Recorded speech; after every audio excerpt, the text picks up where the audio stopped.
Well, if it isn't my new friend. Any luck? Well, that's interesting. Good work.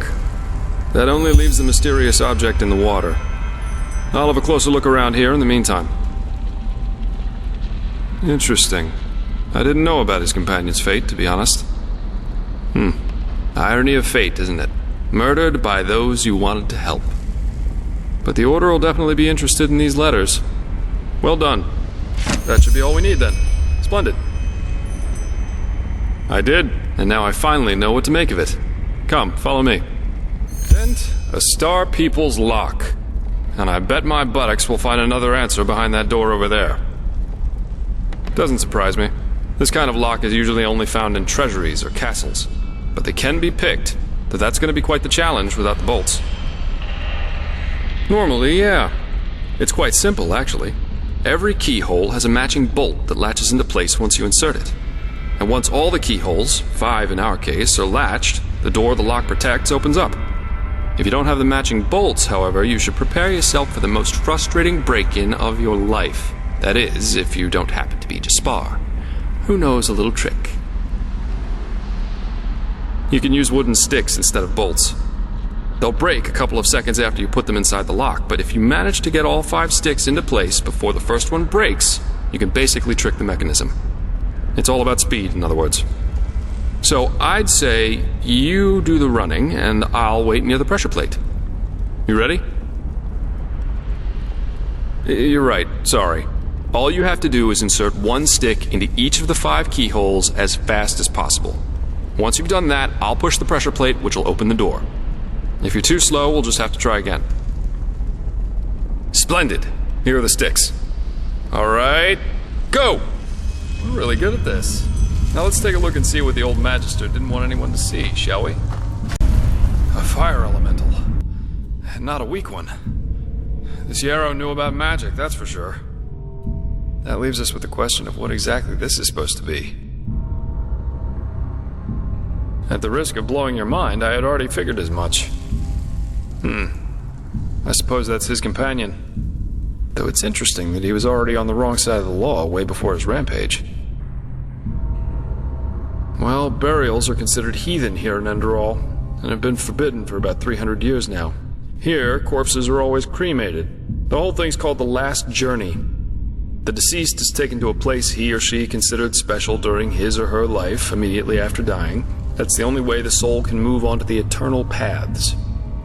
Sounds very poetic, but I'm pretty sure the only reason the Order introduced the law was to prevent plagues.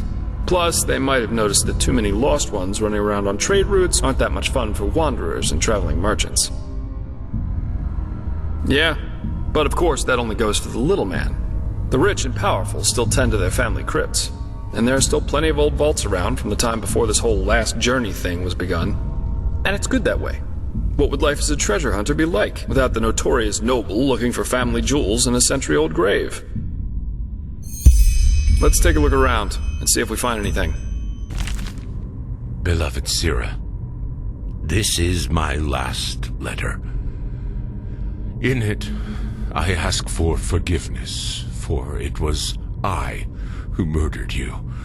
No, of course, it wasn't me who held the knife, but it was me who infected you with my fallacy. The fallacy that the world wants to be saved. It doesn't. Yes, Sira, there's still a part of me who refuses to believe these words, even as I write them. But just one look is enough to prove me a fool. We have so much, yet we are never content. We could make peace, yet we choose war. We embrace hatred over love. And no, Sira, there is no hope, no silver lining, no matter how much we try to tell ourselves the opposite.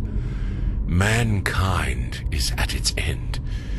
It has been since some mad god created it for his amusement.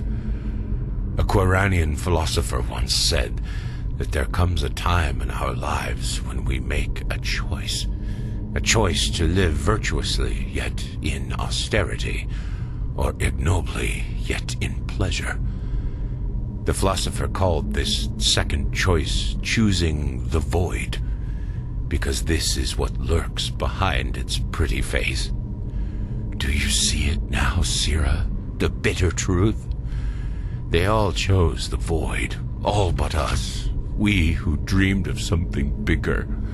We who were willing to make a sacrifice for the greater good. Just imagine what we could have done if we hadn't been alone. But we were alone from the very beginning. And no, Sira, these words do not come easy. You of all people should know that. I wanted to believe there was hope.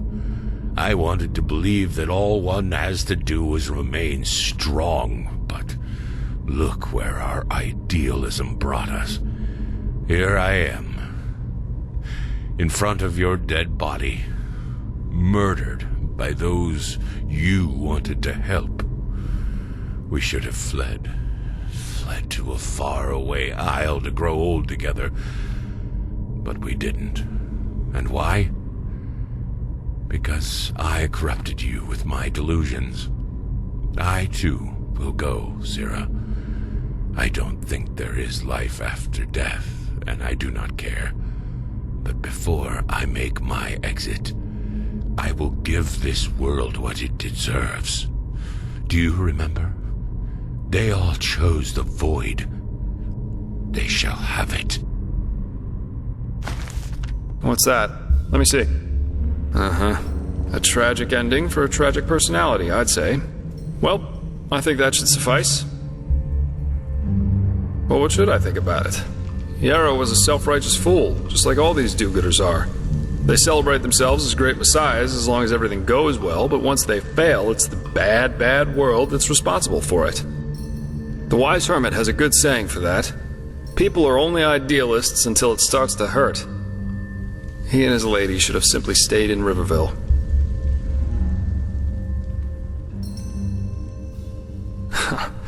I think that if we all just spent less time thinking about other people's problems, whores would have fuller purses, breweries emptier barrels, and tyrants fewer minions willing to cut their throats open for the one true God or the one true nation.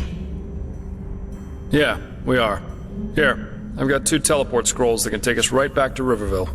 Just meet me in the tavern once you're ready to go. I have some stuff to take care of, so there's no need to hurry. Farewell.